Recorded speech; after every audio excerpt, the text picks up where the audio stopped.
तुमचा स्टो त्याच्यावर रॉकेल होता, काडी लावा आणि पेटवा. म्हणजे मी सुटले आणि तुम्ही पण सुटलाच. तू गडबडीन चुकीचं बोललीस काय? तुला स्टोव मध्ये रॉकेल होता आणि काडी लावा असं म्हणायचं असेल. स्टो मध्ये नाही हो, नाही. स्टोवर चितेवर होतात ना तसं. कमाल झाली तुझी. स्टोव कुठे, चिता कुठे, काहीतरी. 2 दिवस झाले तुमच्या मागे लागले की त्या बर्नरचं काय झालं ते बघा म्हणून. 2 दिवस शेजाऱ्यांचा स्टो आणला. 4 दिवस आणखी तसाच आणायचा, त्यात काय बिघडलं? लाज नाही वाटत तुम्हाला सांगायला? लाज कशी वाटायची त्याच्यात? नोकरी करणाऱ्या माणसाची महिना अखेर नेहमी निर्लज्ज असते. आता 4 दिवसात महिना संपतो, तो संपला की लाज पडतील की लगेच नाव बर्नर.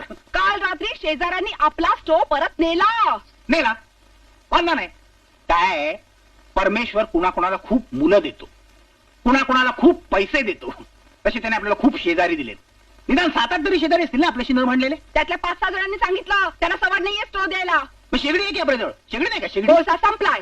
संपला. माझ्याकडे तरी उसने पैसे आणा आणि स्टो दुरुस्त करा. काय उसने पैसे आणा? आधीच लोकांची केवढी देणी झाली आहेत. आता देणेकरांना लाज वाटते मला उसने पैसे देताना. अहो, मग संसार कशाला मांडलात? आता बोला की लग्नाच्या आधी मारे आभाळी आश्वासनं दिली होती. काय म्हणे, तुला फुलासारखे जपीन, तुझ्यावर प्रेमाचा वर्षाव करीन, तुझ्यासाठी माझ्या काळजाच्या पायघड्या घालीन, तुझ्यावर साड्यांचा पाऊस पाडीन. असं मी म्हणालो होतो. हो तुम्ही. असेल. आणि एकदा नाही 100दा म्हणाला होता. असेल असेल.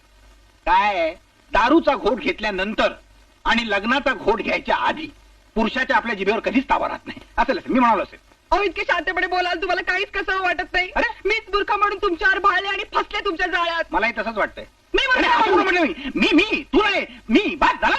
झालं नाही नाही. झालं अजून. सोना काकाकडनं स्टो आणा आणि दुसऱ्या कुणाकडे तरी रॉकेल आणा. काय कोण मी? हो तुम्हीच. दरवेळी मीच काय म्हणून दुसऱ्याकडनं उसनं आणायचं. काय मी पैसे उसने आणतो, तू वस्तू उसने आणायच्या. संसारात बायकोचा सहभाग पाहिजे की नाही? तशी संसाराला ऑफिसला जाताना डबा पाहिजे असेल तर मुकाट्यानं स्टो आणा, नाहीतर बसा तसेच बोंबलत. अन्न पाणी तुटायची वेळ आली तर स्टो आणलाच पाहिजे.